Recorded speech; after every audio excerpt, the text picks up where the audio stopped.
할렐루야. 오늘은 우리 지난주 화수목 경주에서 총회 70주년 기념 선교 대회가 있었고요.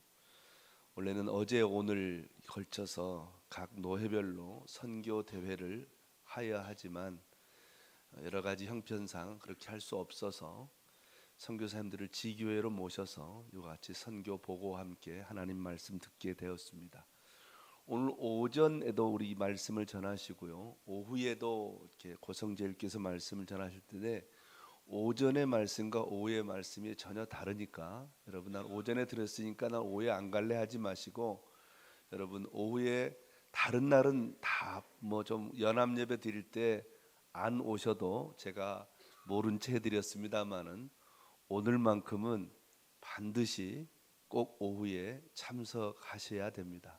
한 번도 빠짐없이 오후에 고성지찰 연합 선교 대회에 참여해 주시기를 바라겠습니다. 우리 이익성 선생님 나오셔서 하나님이 주시는 마음이라는 제하에 말씀과 또 선교 보고와 간증이 있으시겠습니다. 할렐루야. 감사합니다. 이 귀한 교회로 이렇게 하나님께서 인도해 주시고 우리 목사님께서 이렇게 친히 이 귀한 성산교회에서 말씀을 또 이렇게 또 선교 보고를 또 할 수 있도록 해주셔서 참 감사드립니다. 우리 예배 드릴 때 보니까 찬양 인도하는 우리 아이들도 너무 귀여웠고, 그리고 시골 교회를 주로 가면은 저보다 어린 사람이 별로 없는데 저보다 조금 더 젊은 분들도 있는 것 같아서 참 감사하기도 하고, 많은 건 아니 또 나이 까보면은 또 저보다 많을 수도 있을 겁니다. 워낙 이게 이제 젊어 보인다 이 말씀입니다. 예, 저는 이제 91년도에 어떻게 하다 보니까 제가 선교사로 나가게 되어졌어요. 사실 나가고 싶은 마음도 없었고 복음에 대한 열정도 없었고 어떻게 하다 보니 신학교 가가지고 졸업을 했어요. 그래서 공부하는 시간이 너무너무 힘들었어요. 나는 신학교 체질이 아닌데, 근데 그 이유는 우리 어머니가 저를 임신하면서부터 그 서원 기도를 해가지고 하나님께 주의 종으로 바칩니다 이렇게 해가지고, 사실 알고 보면요 내 인생하고 어머니 인생하고 달라요. 내 거 아닙니다. 자기 거, 어머니 거. 근데 마음대로 하나님께 바쳐버렸어. 그래서 저도 얼떨결에 나 그 길 가기 싫었지만은 그쵸, 참 서원 기도가 상당히 참 무서운 것 같아요. 나도 모르게 그 길로 가게 되어졌어요. 힘들게 공부를 했는데, 그리고 난 이후에 제가 어느 교회를 이제 부임을 부교육자로 갔는데 그 교회가 참 우리 성산교회처럼 선교를 열심히 하는 교회였어요. 그래서 선교사를 개교해서 파송을 했어요. 한 명 갔다가 그 다음에 한 명 갖고 안 되니까 한 명 더 보내자 해가지고 갈 사람 이렇게 했는데, 어떻게 하다 보니 제가 걸려가지고 어쩔 수 없이 가게 되어졌어요. 그런데 이제 있는데 91년도 92년이 되어서 이제 우리가 선교지를 더 늘려야 되겠다라고 이렇게 하시더라고요. 그래서 어디로 갈 거냐? 태국으로 가야 되겠다. 그래서 그때 이제 필리핀으로 3사람이나 파송을 개교해서 파송을 했어요. 그런데 이 중에 갈 사람 손들어라 하더라고요. 그 내가 가만히 생각해 보니까 내 아이면 갈 사람이 없어요. 한 사람은 목사님 아들이고, 한 사람은 목사님께서 양아들처럼 이렇게 사랑해주고 어릴 때부터 키우던 사람이고, 저는 그 교회 간 지 1년도 안 됐는데 어떻게 하다 보니까 가 있었기 때문에 그래서 할 수 없이 제가 목사님 제가 가겠습니다 할 수 없이 그랬어요. 그래가지고 그러니까 목사님 참 결정 잘했다 하시면서 이래가지고 제가 이제 태국에 딱 갔어요. 태국 가서 딱 보니까요 말도 안 통하죠. 아무것도 안 통하죠. 처음에는 목사님 나를 꼬셨어요. 한 2-3년만 있다가 오라 그러더라고. 근데 태국 가니까 어느 공부하는데 2-3년 걸려. 그런 공부도 하고 또 갈 겁니까? 그래서 내가 이제 그때부터 고민이 되더라고요. 이야, 내 앞으로 내 삶이 어떻게 되어질까? 2-3년 후에 진짜 돌아갈 수 있을까? 지금 어느 공부를 하면은 나는 제대로, 우리 목사님 보니까 사역을 참 잘하시던데 나는 자신이 없더라고요. 그래서 이제 그때부터 기도를 했어요. 한 1년간. 나를 보내시는 그 개교회 담임 목사님인 줄 알았는데, 담임 목사님 기분 나쁘면 돌아와, 이규식 돌아와 하면 어째야 됩니까? 와, 희한해. 뭐 생활비 안 주면 어쩔 겁니까? 돌아가야지. 내 목숨이 누구한테 달려 있어요? 그 담임 목사님한테 달려 있더라고요. 그래서 내가 좀 불안했어요. 그래서 기도를 하니까 나를 보내신 이는 누구냐? 하나님이시다. 아주 다 잘 아시네. 이야, 그런데 나도 알기는 알았어요. 그건 믿어지지 않더라고. 목사 그때는 강도사였네요. 그리고 이제 내 자녀가 보니까 그때 2명 있었어요. 그런데 태국 가가지고 필리핀 가가지고 하면 임신을 더 해버렸네. 내가 임신을 시켜버렸어. 그래가지고 셋째까지 이제 가지게 되어졌는데 이 외국에서 공부시키는 게 쉬운 게 아닙니다. 예를 들어서 태국 학교 보내면 되잖아. 현지인 학교 돈은 안 들죠. 그런데 그 학교 보내면요 완전 불도를 만드는 거예요. 매일 아침마다 불상 앞에 가가지고 뭐 나무한배 답을 이런 거 외워야 되고. 그러니까 그런데 못 보내면 어딜 갑니까? 국제학교 가죠. 국제학교 가면 무조건 비쌉니다. 내 3명 다 공부시킬 자신이 없더라고. 이 아들이 앞으로 어떻게 될지, 내가 태국에 오랫동안 살지 아니면 또 귀국하게 되어줄지도 모르잖아요. 그런 상황 속에서 내가 참 힘들더라고. 어떻게 해야 될지. 그런데 내 자녀를 키워주실 분은 누구냐? 기도해 보니까 하나님이시더라고. 네. 여러분 믿습니까? 그런데 사실 참 잘 안 믿어지죠. 말은 잘해도 그래가지고 걱정되잖아요. 그래서 난 이제는 내가 한 30몇 년 지났잖아요. 이제 나중에 자녀 교육에 대해 이제 이야기 말씀을 드리겠습니다만은 들을 시간이 있을지 모르겠다. 20분 만에 끝내야 되고 영상도 보여야 되고 내가 노래도 하나 해야 되고 할 게 많습니다 지금. 아무튼 그래가지고 또 내 앞날의 장래를 생각해 보니까 내 사역은요 여기에서는 그냥 목회하면 되잖아요. 뭐 성경 공부도 하든지 뭐 신방을 더 하든지 뭐 약간 변형은 돼도 성교시에서는 달라요. 여러 가지 사역들이 많이 있습니다. 어떻게 해야 될지. 또 여기는 교회에서 생활비를 주잖아요. 교인들이 뭐 있으니까. 우리는요 어디든지 가가지고 이 후원을 받아야 돼요. 후원을 받아가지고 내가 먹고 살아야 되고 공부도 시켜야 되고 내가 사역도 해야 되고. 나쁘게 말을 하면 거지야. 나 좀 더 나쁘게 좀 양해 구합니다. 제가 그냥 이리 말. 내 신세가 왜 이러노 이거 왜 내가 이렇게 살아야 되나? 라는 생각이 막 들면서 이 걱정이 되어지더라고요. 어디 가서 내가 후원을 달라고 하지? 근데 다행스럽게 그 돈은 후원을 해주는 교회에서 처음에는 다 대줬어요. 100%. 그러나 하나님 내 장래의 사역을 책임져 주실 분은 저 교회가 마음 안 들면 언제든지 안 줄 수 있는데 어떻게 됩니까? 누가 책임져 주신다? 하나님이 책임져 주신다. 야, 이거를 딱 믿는 이 3가지를 내가 믿는 순간부터요 사람이 달라지더라고요. 생각이 달라져요. 오늘 제가 하나님이 주시는 마음이라 했는데 내 마음속에는 항상 사탄이 주는 마음과 하나님이 주시는 마음으로 싸우더라고요. 지금 이렇게 큰 소리 치고 막 설교를 하지만은 지금도 내 마음속에서 막 싸우면서 이럴까 저럴까 정말 하나님이 기뻐하시는 일이 무엇일까라고 생각하다가도 나 그거 못할 것 같아. 나 힘들어.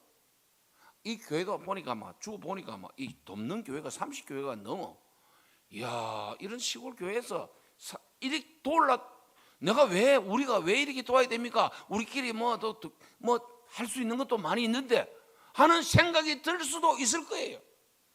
또 어떨 때는 하나님 더 많은 교회를 도울 수 있도록 인도해 주세요 라는 마음이 들 때도 있을 거예요. 마음이 왔다 갔다 할 거예요.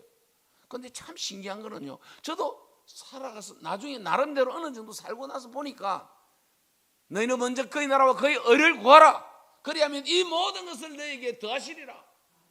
이 말씀이 내 가운데 임하고 있고 응하여지고 있고 응답이 되어지고 있더라고요. 그래서 저는 너무너무 참 감사해요. 그래서 이제 처음에는 이 사역 저 사역 많이 하다가 나중에는 이제 제가 사역하고 있던 그 태국 내 그 위치가 캄보디아하고 같이 붙어 있었어요. 우리 내가 어제 캄보디아에 스완첸 태국과 국경 지역에 붙어 있는데 전쟁이 일어나서 어쩌고 저쩌고 하는 이 말이 있더라고요. 이 붙어 있어요. 국경이 한 군데만 왔다 갔다 하는 게 아니라 여러 군데 왔다 갔다 하고 있어요. 그래서 그때 당시에 한 30년 가까이 그 전에 캄보디아에서 쿠데타가 일어나 가지고 지금 있는 총리 이름이 지금 생각이 안 나는데 지금 또 그 총리 아들이 총리 하는가 아마 그럴 거예요. 쿠데타가 일어나가지고 총리가 잠시 외국으로 간 사이에 쿠데타를 일으켜가지고 나라를 정권을 잡아버렸어요. 그러니까 백성들이 다 도망을 왔는데 보니까 이제 태국 국경으로 이렇게 넘어왔어요. 그래서 제가 그곳에서 전도를 하다가 어느 정도 나라가 안정이 되어지니까 이 사람들이 들어가더라고. 들어가니까 내가 어떻게 해야 됩니까? 국경이 문이 닫힌 게 아니고 국경은 여전히 열려 있어요. 누구든지 왔다 갔다 할 수 있어요. 그래서 제가 따라서 들어갔어요. 따라가서 보니까요, 태국보다도 너무너무 못 살아. 힘들더라고요. 젊은 아이들 보니까요, 제가 어릴 때 이게 이부제 수업을 했는데 이 아이들이 지금 이부제 수업을 하고 있더라고. 1997년, 8년 요쯤에 그 나라의 어떤 또 이름이 생각이 안 나는데 설교를 많이 했던 내용인데 생각이 안 납니다 요즘에. 예? 폴포트가 또 사람을 죽이는데 한 인구가 그때 한 1,000만 명 되어졌는데 300만 명을 죽여버렸어요. 근 3분의 1을 죽였어요. 안경 쓴 사람 다 죽었어요. 왜? 똑똑하니까. 여기에도 똑똑한 안경 쓰신 분들이 많네. 그 글 쓰고 이러면 막 다 죽여버렸어요. 그래서 지금도 캄보디아에 가면은요, 관광지가 해골이 있는 게 관광지예요. 그게 도시에만 있는 게 아니고 시골에 가도 다 마찬가지예요. 그 해골들이 그 뼈들이 거의 대부분 이제 절에 있었어요. 그래서 제가 가는 곳에서도 이제 국경을 지나가지고 태국 아들이 있으니까, 캄보디아 아들이 있으니까 그 국경 도시 이름이 뭐예요? 도시 시스폰, 시엠니, 바탐방 막 이런 곳으로 내가 막 다니면서 이제 복음을 전하기를 시작을 했어요. 그래서 교회를 한 20여 군데 열기도 하고 또 고아원도 만들기도 하고 막 그렇게 하다가 이 아이들이 미래가 너무 어둡다. 복음과 함께 미래를 심어줘야 되겠다라고 하니까 미래는 무엇으로 심어줄 수 있습니까? 공부를 시켜야죠. 근데 나는 공부를 아까 잘했다 했습니까? 못했다 했습니까? 공부하기 싫어 죽겠더라고. 나는 공부를 잘 가르칠 능력이 없어. 그래서 어디를 보냈느냐? 고신대학에. 그래가지고 한 20몇 명을, 25명을 보냈어요. 선발해가지고 한국에 우리 교회 방콕에 이제 우리 한인 교회가 있었습니다. 데려와서 이것도 한국어 공부 가르쳤죠. 한국어 공부 막 가르쳐가지고 한국어로 수업을 할 수 있을 정도로 한 2년 6개월 정도씩 막 훈련시켜가지고 한국에 있는 학교에 이제 보내면은 고신대학이 그냥 공짜로 받아줍니까? 다 50% 장학금을 줄 테니까 50금 등록금 내고 또 먹고 살려면은 돈이 있어야 되죠. 후원교회를 내가 찾아야 돼요. 아직 약속된 데는 없어요. 그런데 그 후원교회를 찾는다고 내가 막 죽을 고생하면서 막 찾다가 벌써 시간이 많이 지나가 버렸네. 영상은 보지 맙시다. 그래가지고 막 하다가 이제 또 누구를 또 만났냐니까 이렇게 이제 마산에 있는 어느 교회에서 단기 선교를 왔는데 의료 선교 팀이 왔어요. 그런데 이 의료 선교 팀이 와가지고 의료 선교를 다 마치고 집으로 가려고 하는데 누가 찾아왔느냐니까 어느 부모가 아이를 데리고 왔는데 소말리라는 아이를 데리고 왔는데 이 아이는 태어날 때부터 심장병 어린이가 그래가지고 조금 걸어오는데 얼굴이 새파래가지고 그래서 제보고 가슴에 손을 얹어봐래요. 손을 얹으니까 막 100m 팍 뛰고 나면 하잖아요. 그거하고 똑같이 하고 있는 거야. 그래서 이 손으로 내 가슴 속에 느껴지는 그 감정이 너무너무 힘들었어요. 그래서 그러고 있는데 어느 그 의사 장로님이 한국 가면은 심장병 어린이를 무료로 치료시켜준 데가 많대요. 그래서 막 사진을 찍더라고. 그래서 그런데 연결시켜 주려고 할 수 있겠다 싶었는데 그냥 사진만 찍고 집에 가버리시더라고. 그래서 수고했다고 200불을 주고 가셨어요. 딱 달러로. 나 집에 있는데 잠을 자는데 잠이 안 오는 거예요. 사실 내 어제 저녁에도 잠을 못 잤어요. 오늘 내 설교를 어떻게 해야 될까? 그래서 설교 딱 포인트를 2개를 딱 주시더라고. 그래서 또 잊어버리고 싶어서 또 생각을 하니까 꿈속에서 생각을 하니까 또 몇 번을 꿨어요. 근데 딱 진짜 잠에서 일어나고 나니까 생각이 안 나. 그래서 제 아내 보고 내가 오늘 꿈을 꿨는데 그 생각이 안 난다니까. 그럼 발딱 일어나서 적어야지. 자다가 일어나 또 적는 것도 어때? 나는 잊어버리지 않으려고 몇 번이나 이렇게 생각을 했는데 아무튼 그래 잠을 못 잤는데 그날 저녁에도 잠을 못 잤어요. 그래가지고 내가 그 엄마한테 찾아가서 너 한국 비자 만들려면 얼마 들어가나? 여권 비자가 아니고 여권 만드는데 200불 던데. 그래서 내가 무료로 치료시켜주는 데가 많다고 하니까 내 속으로 내가 할 수는 없지만 많다고 하니까 찾아나 보자. 그래서 200불을 주면서 일단 여권을 만들어봐라 하니까 이 엄마 입장에서는 와 이제 이 선교사님이 뚱뚱한 이 선교사님이 돈도 많게 생겼고 이렇게 치료시켜 줄 것 같다라고 생각해가지고 믿고 있었어요. 근데 저는 아무 방법이 없었어요. 그때에 이제 곧 캄보디아 아이들 공부시켜가지고 고신대학 보내기 위해서 제가 한 40일 동안 막 교회를 막 데리고 막 다녔어요.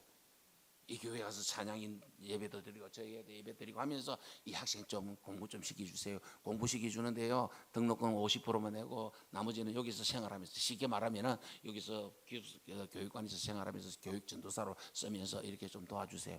이래가지고 한 해에 한 6, 7명씩 그게 하다가 보니까 25명 정도 이렇게 되어졌는데 이게 말하면 쉽게 해줍니까? 첫 번째 말할 때 또 죄송합니다. 좀 안 좋게 말해서 너무 쪽팔리더라고. 또 잘 들어주면 참 고마운데 안 되면은요. 와, 내 마음이 막 녹아내려. 근데 또 가야 돼. 안 가면 안 돼. 그럴 때 내 마음이에요. 내 간이 녹아내리더라고. 진짜로 내가 간이 녹아내린다 했어요.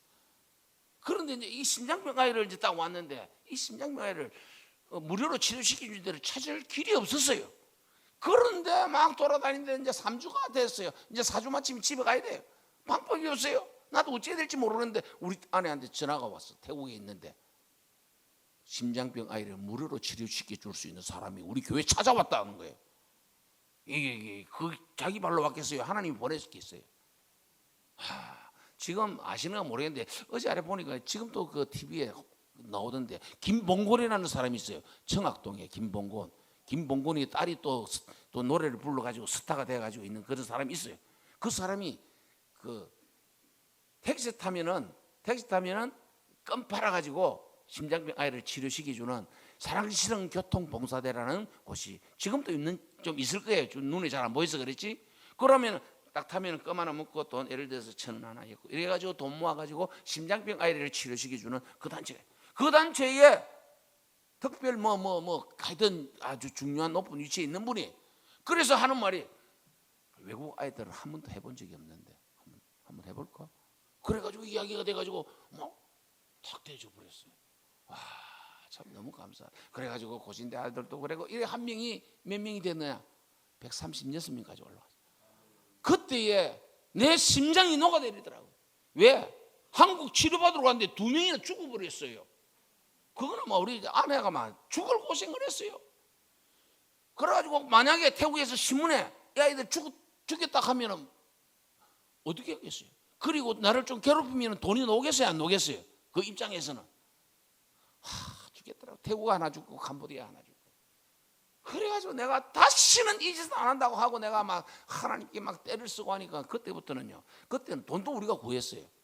어디 가서 목사님 좀 해주세요. 그때는 여의도 순복음교회 그 가면 그런 심장병 재단이 있습니다. 거기서 데리고만 오면은 무조건 공짜로 해줄 테니까 또 데리고 나오래. 공짜로 해준다는데 또 환자들은 줄을 서고 막 그러니까 또 안 할 수가 없게 되어지도록 다 이렇게 해주시더라고. 그러면서 제가 이제 간이 녹아내리고 이렇게 하면서 또 끝까지 가다가 보니까 또 이제 고신대학 같은 아이들도 공부도 잘 안 하고 이렇게 하니까 내가 제대로 공부를 시키려면은 유치원생부터 공부를 시켜야 되겠다 하는 그 마음을 내가 가지게 되어졌어요. 그래서 유치원생부터 공부를 시키면 내 나이가 없는데 이 아이들이 커가지고 어른이 돼가지고 사역자가 되려면 시간이 얼마나 걸리는데 그래도 내가 내 열매를 못 먹어도 내가 아니면 우리 자식이 와서 하면 되지 하는 믿음을 주고 난 죽기까지 하겠다 하고 시작을 해가지고 학교를 세우기 시작했어요. 오후에 저짝이 오셔가지고 거기 영상을 꼭 한번 보세요.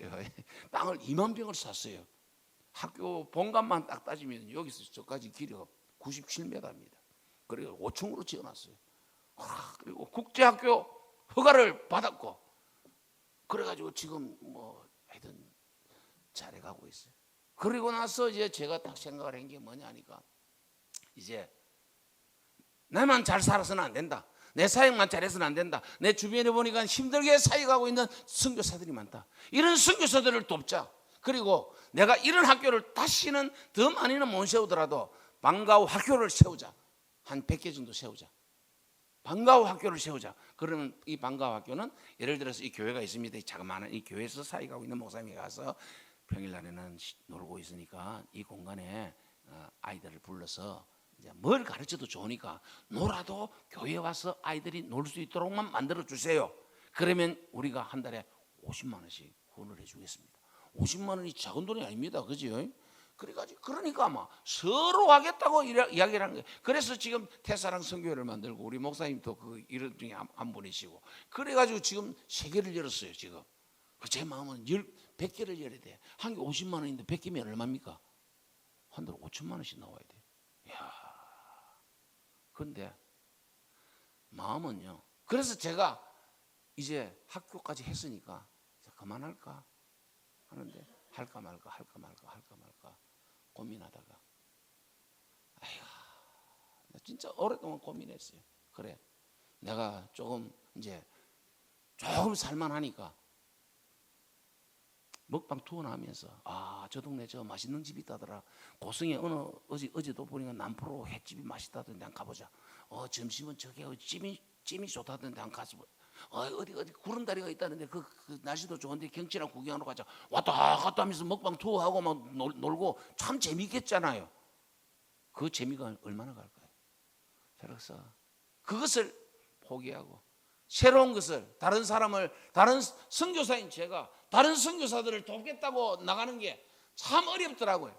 그런데 하나님께서 이 길을 갈 수 있도록 다 길을 열어주시니까 참 너무너무 감사하고 내 인생이 복된 것 같고, 그래서 참 기쁨이고, 우리 아이들도 함께 매일 주말을 빼고 월요일부터 금요일까지 줌으로 대구, 서울, 대전, 또 하나는 군의관으로 가 있으니까 그 군대 이 네 군데서 줌으로 모여가지고 함께 기도하고 선교지를 위해서 기도하고, 야, 딸 보고는 야, 너 집에 5조를 해.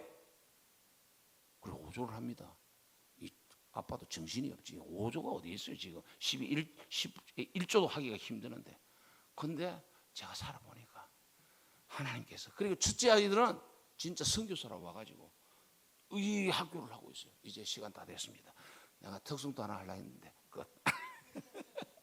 이렇게 귀하게 써주시니까 너무너무 감사한데, 우리의 성산교회 다 와서 보니까 여러분들이 인생이 너무너무 귀해요. 여러분들이 지금 눈에 잘 안 보여서 그렇지, 사람의 마음이 안 보이듯이 뭔가 아무것도 안 보이잖아요. 그러나 여러분들이 하나님이 주시는 마음을 품고 무엇이든지 하겠다고 나아가면 그때 하나님의 역사와 하나님의 축복이 이 교회 가운데 임하고 여러분들의 가정 가운데 임하여서 자녀의 축복이 임하며 물질의 축복도 주시고, 무엇보다도 마음의 평강, 생명과 평안이니라 평안을 주셔요. 이 하나님 붙들고 열심히 살아갈 수 있는 우리 모두가 되어지기를 주님의 이름으로 축원합니다. 감사합니다.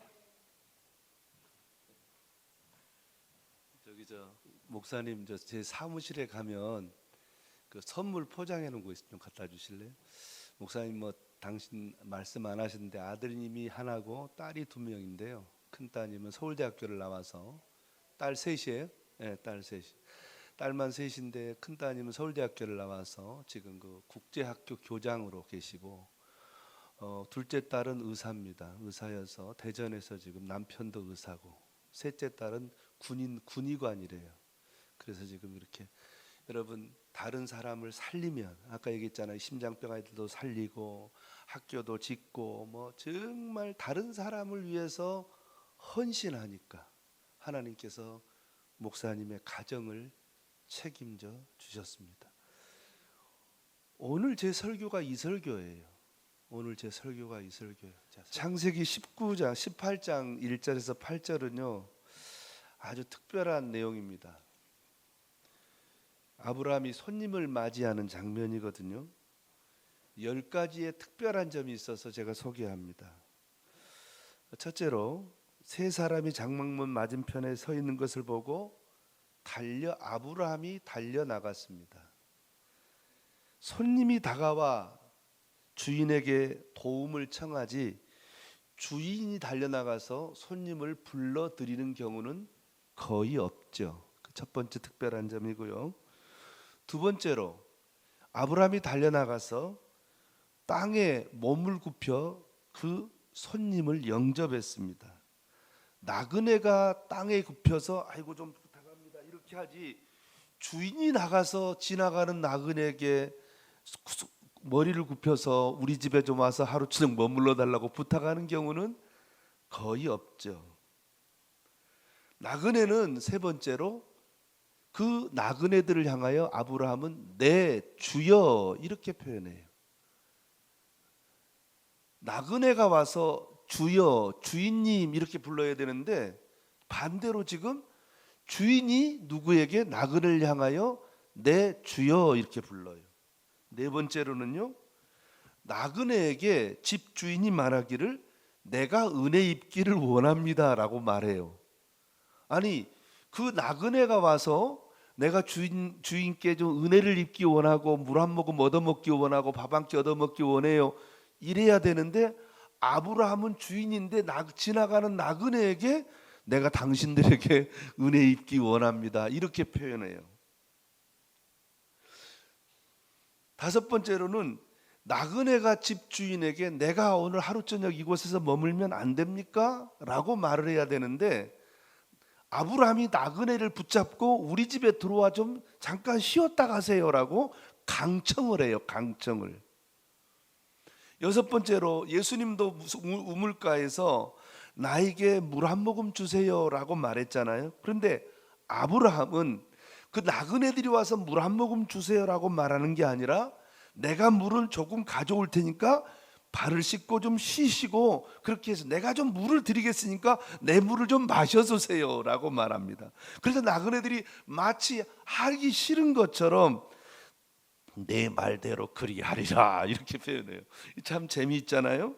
일곱 번째로는요, 아브라함이 빵을 새로 구우라고 해요. 그런데 빵 굽는 양이 엄청나게 많아요. 그러니까 세스와는요 22리터예요. 22리터. 22리터가 얼마인 줄 아세요? 바켓스, 큰 바켓스로 하나예요. 그만큼 세 사람이 왔는데 바켓스로 한 개를 빵을 만들면 빵이 몇 개 나오겠어요? 수백 개 나옵니다. 여러분 우리가 알잖아요. 뭐 저기 어디입니까? 코떡집 같은 데 앞에 가면은 바켓스 안에다 해놓고 있어 요만큼만 띄어서 하면 얼마나 빵이 많이 나와요. 그렇죠? 뿐만 아니라 그런데 이 빵은요, 이 성경에 보면 이 빵은 일반적인 빵은 레헴이라고 표현하죠. 베들레헴이라고 표현하는데 오늘 본문에 나와 있는 빵은 우가라는 표현을 써요. 우가, 이 말은 케이크를 말해요. 고급 빵이에요. 고급 빵. 그런데 이 시간이 정오예요. 팔레스타인에서 정오고 더운 날 빵을 찐다는 건요 대단히 어려운 일이고 잘 하지 않는 일이에요. 그런데 빵을 찐다 그래요. 여덟 번째로는요, 지나가는 나그네를 붙잡아 놓고 하는 말이 송아지를 잡아서 대접해요.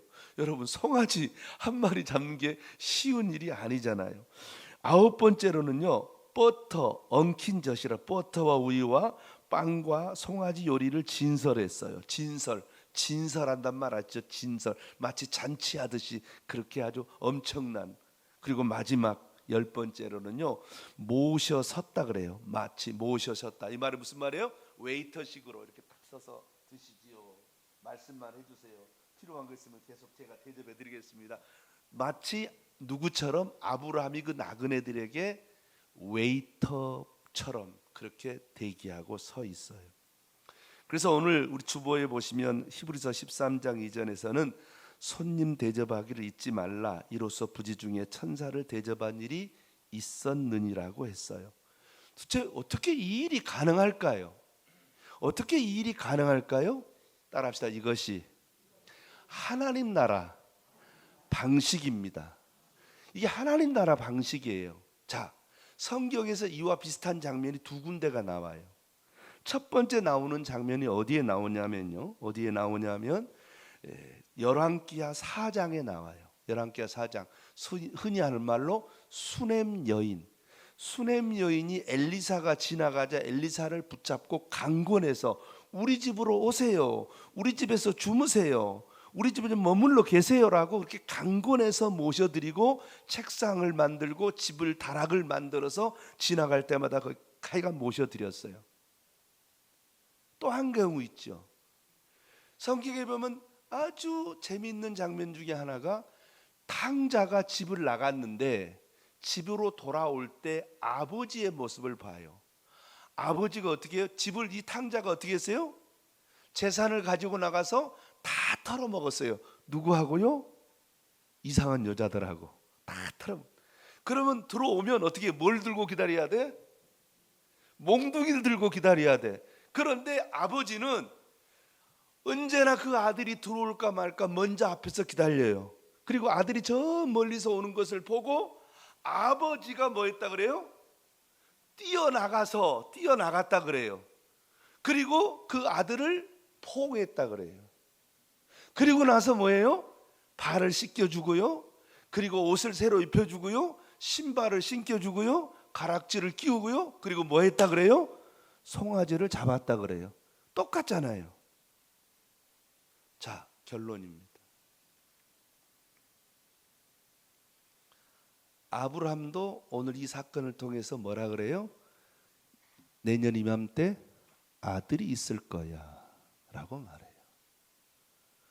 수넴 여인에게도요 아들이 없었어요.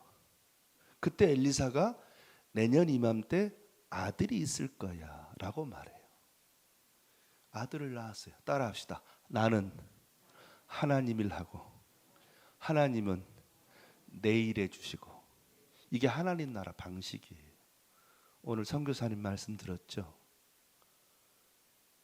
당신 자녀들을 돌보는 것보다 심장병 아이 돌보고 공부 못한 아이들이니까 공부 가르쳐주고. 정말 저도 선교사였지만 선교사가 제일 하기 어려운 일이 교회 가서 날 좀 도와주십시오라고 부탁하는 일이에요.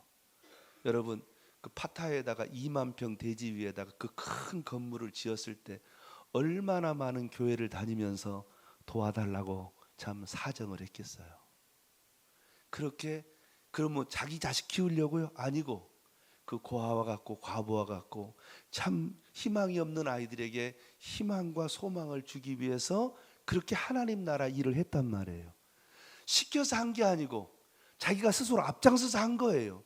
당신은 겸손해서 뭐 선교사 가라 그래서 간다 그랬지, 가라 그래서 갔다 그랬지. 그건 겸손한 표현이고 얼마나 가슴이 뜨거우셨으면 거기 가서 그렇게 헌신했겠어요. 오늘 선교사님 간증이나 오늘 아브라함의 모습이나 수넴 여인의 모습이나 우리 예수님이 말씀하신 탕자의 비유에 나오는 아버지의 모습이나 똑같잖아요. 이게 하나님 나라 방식이에요.